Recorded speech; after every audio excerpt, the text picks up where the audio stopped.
नमस्ते दोस्तों, आप सबको मेरा राधे राधे। और आज नाग पंचमी की आपको बहुत बहुत ज़्यादा शुभकामनाएं। और मुझे पूरी आशा है कि आप लोगों ने, जो स्त्रियां हैं खास करके, उन्होंने आज नाग पंचमी की पूजा की होगी और आप सब ने भी आशीर्वाद ज़रूर लिया होगा। भोले बाबा का आशीर्वाद आज सबसे ज़्यादा महत्व है, और साथ ही साथ नाग देवता का भी, क्योंकि वो हमारे धन की रक्षा करते हैं, हमारे सेहत की रक्षा करते हैं, और साथ ही साथ वो हमारे हर दोष को मिटाने की ताकत रखते हैं। तो दोस्तों, बढ़ते आज की कहानी की तरफ, और फिर एक बार आप सबको बहुत सारी शुभकामनाएं। तो आज की कहानी ऐसी कोई विशेष कहानी नहीं है। आज मैं नाग पंचमी की ही कहानी आप लोगों को सुनाऊंगी। हमारे देश में अलग अलग स्थानों पे नाग पंचमी की कहानियाँ बहुत अलग अलग तरीके से प्रचलित है। जैसे अगर आप उत्तर भारत में जाएंगे तो एक अलग कहानी है, अगर आप दक्षिण भारत में जाएंगे तो एक अलग कहानी है, पश्चिम में जाएंगे तो अलग है, और दूसरी जगहों पे आप अलग अलग कहानियाँ आपको मिलेंगी। तो मैं महाराष्ट्र से हूँ, तो आज नागपंचमी की पूजा मैंने भी की, और बहुत सुंदर पूजा आज मैंने की नागपंचमी की। तो हमारे यहाँ पे बहुत अलग अलग तरीके से नागों की पूजा की जाती है। कहीं पे आटे का नाग बनाया जाता है, कहीं रंगोली से नाग नागिन और उनके बच्चों का फोटो बनाया, तस्वीर बनाई जाती, कोई पेपर पे तस्वीर बनाकर उसकी पूजा करते हैं, कोई क्या कहते हैं उसको, सिर्फ चावल से बनाते हैं। बहुत अलग अलग तरीके से बनाते हैं, क्योंकि हर कोई मूर्ति की पूजा करता है। अब हर किसी के घर में मूर्ति हो ये ज़रूरी नहीं है, लेकिन पूजा होना महत्व है, इसीलिए हर कोई अपने हिसाब से पूजा करता है। मैंने भी आज पूजा की, और मैं ज़रूर उसका फ़ोटो आपके साथ में शेयर करूँगी आगे वीडियो में। तो आप देखना कि मैंने बहुत अलग तरीके से पूजा की है, बाकी लोगों ने भी अलग अलग तरीके से पूजा की है। और पूजा की विधि चाहे जो भी हो, आखिर है सब कुछ एक ही। वही अभिषेक होता है, वही रोली, चंदन, हल्दी, फूल, ये सब दुर्वा, वही सब हम उस भगवान को अर्पण करते हैं। लेकिन कथाएं जो होती है, पूजा हर जगह एक समान ही होती है, थोड़ा 19-20 फर्क होता है, ज़्यादा कुछ नहीं होता। कहीं कहीं सिर्फ हल्दी, हमारे यहाँ पे हल्दी कुमकुम का महत्व ज़्यादा है, कहीं और सिर्फ हल्दी लगाई जाती है, या सिर्फ चंदन से किया जाता है। मीन्स थोड़ा 19-20 का फ़र्क होता है, पर विधि वही होती है। अभिषेक वैसा ही होता है, सब नैवेद्य भी वैसा ही होता है। कोई गुड़ चना ही दिखाता है, हमारे यहाँ पे हम लोग लाई दिखाते हैं, यानी ज्वारी से बनी हुई जो लाई होती है वो। और कच्चा दूध तो सभी, कोई भी देश में आप किसी भी प्रांत में चले जाओ, कच्चे दूध का नैवेद्य तो आज होता ही होता है। तो हमारे यहाँ पे भी कच्चा दूध है का नैवेद्य बताया जाता है, साथ ही साथ लाई का बताया जाता है ना, अलग अलग तरीके से। तो आज का ये वीडियो उसी बारे में है कि पूजा हर जगह एक ही है, थोड़ा बहुत फ़र्क होता है, बाकी कुछ नहीं। लेकिन कथाएं जो है, नाग पंचमी की कथाएं जो है, वो हर जगह अलग अलग कथाएं होती है, बहुत अलग अलग।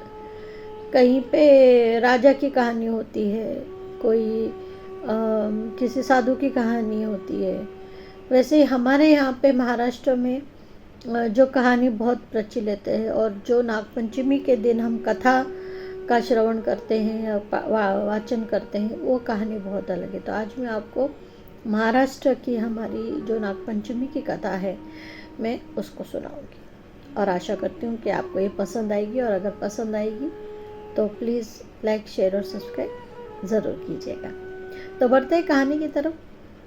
तो नागपंचमी की कहानी हमारे यहाँ ऐसी प्रचलित है कि जैसे हमारे यहाँ महाराष्ट्र में खेती बहुत ज़्यादा होती है, तो एक जो किसान की कहानी है। तो एक दिन किसान जो होता है वो अपने खेत में हल चला रहा होता है, और उसको नहीं पता होता है कि उसके ज़मीन में अंदर नीचे नाग नागिन का जोड़ा अपने बच्चों के साथ रहता है, उसको नहीं पता होता है। वो अपने हिसाब से हल चलाने लगता है, और उस हल चलाने के इसमें गलती से उनका जो घर है वो घर उससे टूट जाता है, और उसमें उनके जो बच्चे होते हैं, जो पिताजी होते हैं वो मर जाते हैं। गलती से होता है उससे, वो जानबूझकर नहीं करता। पर कुछ देर बाद जब नागिन वहाँ पे आती है तो वो अपने घर को ढूंढने लगती है, और जब वो देखती है मेरा घर तो नहीं है, कहाँ चला गया मेरा घर, पूरा खेत छान मारती है। और फिर उसको एक जगह पे दिखता है कि उसका जो घर था वो टूट चुका है, और उसके जो बच्चे हैं और उसके जो पति हैं वो मर चुके हैं। तो वो उसको लगता है ये कैसे हो गया अचानक से वगैरह। तो वो जब ढूंढते रहती है तो उसको हल दिखता है, और हल के नोक पे उसको खून दिखता है। तो वो समझ जाती है कि ये जो किसान है ये इसने किया है। अब वो नहीं जानती कि जानबूझ के हुआ है कि उसने जानते हुए क्या, ये वो नागिन नहीं जानती। और उसको क्रोध आता है कि मेरे पति और मेरे बच्चों को मार दिया, मेरा घर बर्बाद कर दिया। हम इंसान हैं, हमको भी क्रोध आता है, तो वो तो जानवर ही हो, तो बोल भी नहीं सकते, उनकी भावनाएं बहुत तीव्र होती है। लेकिन तो वो गुस्से गुस्से में उस किसान के घर जाती, वो ठान लेती कि अब मैं किसी को भी नहीं छोड़ूंगी। उसने मेरे बच्चों को मारा, मेरे पति को मार के मेरा वंश खत्म कर दिया, अब मैं उसका वंश खत्म करूंगी, ऐसा सोचती है। और वो किसान के घर चले जाता है। तो किसान दोपहर हो जाती है तो किसान भी घर पे खाना वाना खाने के लिए वो चला जाता है। तो वो घर पे खाना खाता होता है, तो जो नागिन होती है वो उसके घर में जाती है, वो सबको डसती है, उस किसान के 4 बच्चे, उसकी बीवी, और उसको डसती है। और सब डसने के बाद फिर वह जब अंतर में सोचती है तो बोलती और कौन बच गया इसके घर में। तो उसको एकदम से दिखाई देता है फोटो कि इसकी एक बेटी भी है। तो वो अपने अंतर ध्यान से समझती कि इसकी बेटी कहाँ पर है, किस गांव में है वगैरह। और फिर उसके बाद उसको इतना क्रोध आया होता है, वो बहुत क्रोध से लाल लाल हो गई होती। तो वो वैसे ही अपना तभी के तभी झट से, आप तो जानते हैं सांप कितनी फुर्ती से भागता है, और जब वो क्रोध में होता है तो और फुर्ती से भागता है। तो ऐसे ही वो फुर्ती से भाग के उसके गांव में जाती है। वो लड़की के, उसको लड़की को उन्हें नहीं पता होता है, लेकिन वो लड़की के गांव में जाती है। गांव जाती है, उसको वो घर दिखता है, और उसको एक लड़की दिखती है पीछे से, उसको चेहरा नहीं पता होता है। तो वो जाती है, sir sir sir sir sir sir sir sir करके वो चले जाती है और उसके घर में जाती है। और जब वो उसको डसने वाली खिड़की से देखती है कि कहाँ पे है लड़की, और जब उसको दिखती है कि अरे ये बैठी है यहाँ पे, तो वो जब उसको डसने जाती है तब उसको दिखता है कि वो लड़की तो नाग की पूजा कर रही है। वैसे भी नाग को हम किसानों का भाई बोलते हैं, है ना, क्योंकि नाग हमारी खेती की रक्षा करते हैं। अगर उसमें कीड़े मकोड़े वगैरह कुछ रहते हैं जो हमारे खेती को नुकसान करते हैं, तो वो उनको खा जाते हैं, और हमारे मित्र रहते हैं, हमारे दोस्त, हमारे बंधु होते हैं, वो भाई मानते हैं हम लोग उनको। तो वो देखती है कि ये लड़की तो भगवान की पूजा कर रही है, और साथ ही साथ नाग की भी पूजा कर रही है, यानी नाग का चित्र वगैरह निकाल के नाग की पूजा कर रही है, धूप दीप बता रही है वगैरह। वो देखती है तो उसको बड़ा आश्चर्य लगता है। उसने वहाँ पे दूध वगैरह रखा होता है नाग देवता के लिए वगैरह। तो वो जो नागिन होती है वो बहुत प्रसन्न हो जाती है। तो वो जाती है वहाँ पे, और फिर वो जो दूध रखा था दूध वगैरह पीती है, और वहीं पे बैठ जाती है। और वहाँ से बैठ के वो अपने अंतर्मन से उस लड़की को पुकारती है कि बेटी तुम कौन हो। तो वो जो लड़की रहती है वो अपनी आंखें खोलती है और बोलती, वो डर जाती है। पहले तो वो डर जाती है, अरे ये नाग कहाँ से आ गया, ऐसा उसको नहीं पता रहता नागिन है कि नाग है। हमको सब एक जैसे ही दिखते हैं, हम फर्क नहीं कर सकते कि नागिन है कि नाग है, हम नहीं कर सकते। तो देखती है तो वो डर जाती है। तो फिर नागिन बोलती है डरो मत बेटा, मैं तुम्हें काटूंगी नहीं, मैं तो बहुत प्रसन्न हूँ कि तुमने यहाँ पे नागों क्या तुम पूजा कर रहे हो, और यहाँ पे तुमने दूध रखा हमें पीने के लिए वगैरह, मैंने वो दूध ग्रहण कर लिया, अब मैं आप कौन हो ये मैं जानना चाहती हूँ। तो वो बोलती है कि मैं ऐसे ऐसे इसकी बेटी हूँ करके। तो बोलती अच्छा तो तुम उसी किसान की बेटी हो जिसने मेरे बच्चे और मेरे पति को मार डाला, और जिसको मैंने डस कर अभी मार कर आई हूँ। मैं तुम्हें भी मारने के लिए आई थी, लेकिन तुमने जो ये पूजा अर्चा की है देख के मैं बहुत प्रसन्न हो गई हूँ, और मेरा जो गुस्सा था वो शांत हो चुका है। तो अब तुम जब हमारी इतनी पूजा कर रही हो तो मैं जानना चाहती हूँ कि तुम हमारी पूजा क्यों कर रही हो, लोग तो हमें मारते हैं। तो उसने कहा नहीं नहीं, मेरे पिताजी से भी अगर कुछ हुआ होगा तो गलती से हुआ होगा, वो कभी किसी को नहीं मारते, वो तो बहुत प्यार करते हैं, शायद गलती से उन्होंने मारा होगा। और हम तो हमेशा ही सांपों को अपना बंधु समझते हैं, भाई समझते हैं, इसीलिए मैं आज शंकर जी की पूजा कर रही हूँ, सोमवार है तो मैं उनकी भी पूजा कर रही हूँ, ऐसा उसने एक ग्रह धरा।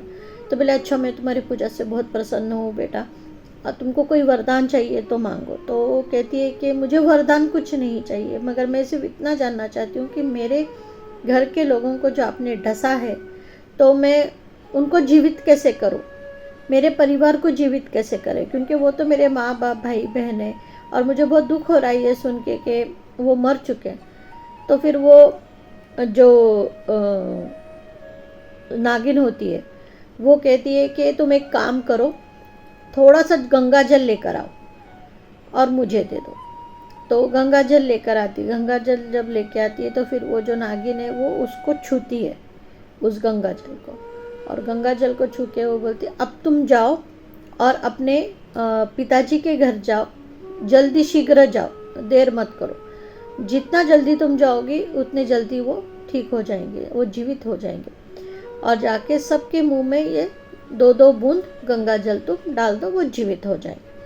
तो वो जो लड़की रहती है वो नागिन जी की बहुत हाथ जोड़ के प्रशंसा करती है, उन्हें धन्यवाद देती है, और वो वैसे ही तड़क निकलती है और अपने पिताजी के घर पहुंचती है तो देखती है कि वहाँ पे सब मरे पड़े हैं, पर वो जाती है वहाँ पे और उनके मुंह में 2-2 बूंद गंगा जल सबके मुंह में डालते हैं, और वो लोग फिर से जीवित हो जाते हैं। और जीवित होने के बाद फिर उसके पिताजी पूछते अरे ये क्या हो गया, हमें तो सांप ने काटा था, हम कैसे जीवित हो गए वगैरह, पता नहीं क्यों काटा वगैरह। फिर वो सारी जो कहानी है वो बताती है कि आपसे आज ऐसा ऐसा हुआ, और आपने उनके पति और बच्चों को मारा तो वो बहुत गुस्सा हो गई थी, और इसीलिए उन्होंने सोचा कि वंश में ख़त्म कर दूं। वो मुझे भी मारने आई थी, लेकिन मैं जो पूजा कर रही थी शिव जी की और नाग देवता की, वो देखकर वो बहुत प्रसन्न हुई, और फिर उन्होंने मुझे वरदान दिया कि तुम जाके अपने पिताजी को और अपने वंश को भी बचाओ। तो ये सब सुनने के बाद उसके पिताजी उनके माँ बोले बेटा कौन सा व्रत है, ये क्या है, हमें भी बताओ, हम भी करेंगे। तो फिर उन्होंने बताया कि सोमवार के दिन, पंचमी के दिन मैंने ये किया। सोमवार वैसे भी मैं पूजा शिव जी की करती ही हूँ, पर पंचमी के दिन अच्छा दिन होता है, इसलिए आज मैंने उनकी भी पूजा, क्योंकि उनके वजह से हमारी खेती चलती है, उनके वजह से हमारे खेतों की रक्षा होती है। मैं उन्हें भाई मानती हूँ, इसलिए मैंने उपवास भी किया और मैंने उनकी पूजा भी की। तो तब से फिर वो जो किसान था, वो उसके बच्चे, उसकी बीवी, सारे जन उपवास करते हैं, और आज पंचमी के दिन हम नागों की पूजा करते हैं कि वो हमें सारे कष्टों से बचाए। और वैसे भी नाग देवता के बारे में ये कहा जाता है कि नाग जहाँ होते हैं वहाँ पर पैसा होता है। आप देखिए कोई भी कितना भी बड़ा खजाना हो, उसके ऊपर नाग उनकी रक्षा करते हैं। ये विष्णु भगवान का उनको आशीर्वाद है कि जहाँ पे भी धन होगा वहाँ पे वो उनकी रक्षा करेंगे, जहाँ पे भी अनर्थ होगा वहाँ पे वो न्याय करेंगे। ऐसा उनको विष्णु जी और शंकर जी से आशीर्वाद है। तो वो हमेशा ही लोगों के साथ होते हैं, वो कभी किसी को जानबूझकर नहीं डसते। जब उन्हें लगता है कि कोई उन्हें मारने आ रहा है तब वो अपने रक्षण के लिए वो ऐसा करते हैं, या उनके साथ कुछ गलत हुआ होगा तो ही वो ऐसा करेंगे। और ना सांप हमारे मित्र हैं, हमारे बंधु हैं, हमेशा हमारी रक्षा करते हैं, और हमें हमेशा उनके लिए धन्यवाद उनको करना चाहिए, उनकी पूजा अर्चना करनी चाहिए। जब हम भोले शंकर जी की पूजा करते हैं तब हमें नाग देवता को भी नमस्कार करना चाहिए। एक मंत्र है उनका, वो मंत्र अगर हम बोलेंगे तो वो मंत्र से भी वो हमें प्रसन्न हो सकते हैं। तो नाग देवता के बहुत से मंत्र है, उसमें से उनका एक गायत्री मंत्र है जो कि बहुत अच्छा है। उसके बाद में और एक मंत्र है नागेंद्र हाराय एक ऐसा मंत्र है, मैं अभी पूरा नहीं बोल पाऊँगी, लेकिन महादेव जी का ही एक मंत्र है, नागेंद्र हाराय त्रिलोचनाय। ये आपकी कहानी कैसी लगी? आपके यहाँ पे बहुत अलग कोई कहानी होगी, मैं ज़रूर जानना चाहूँगी कि आपके यहाँ कौन सी कहानी प्रसिद्ध है, पंचमी के दिन आपके घर में कही जाती है। तो और आशा करती हूँ कि आप मुझे कमेंट्स में ज़रूर बताएंगे, और ये कहानी आपको कैसी लगी वो भी हमें बताइएगा। और ज़रूर हमें ये भी बताइएगा कि ये कहानी सुनकर आपको कैसा लगा, और कमेंट्स में ज़रूर लिखिएगा राधे राधे, ओम नमः शिवाय ज़रूर लिखिएगा, और जितना हो सके उतना इस वीडियो को शेयर कीजिए। मिलती हूँ आपसे बहुत जल्द दूसरे एक ऐसी ही सुंदर कहानी के साथ। तब तक आप सबको मेरा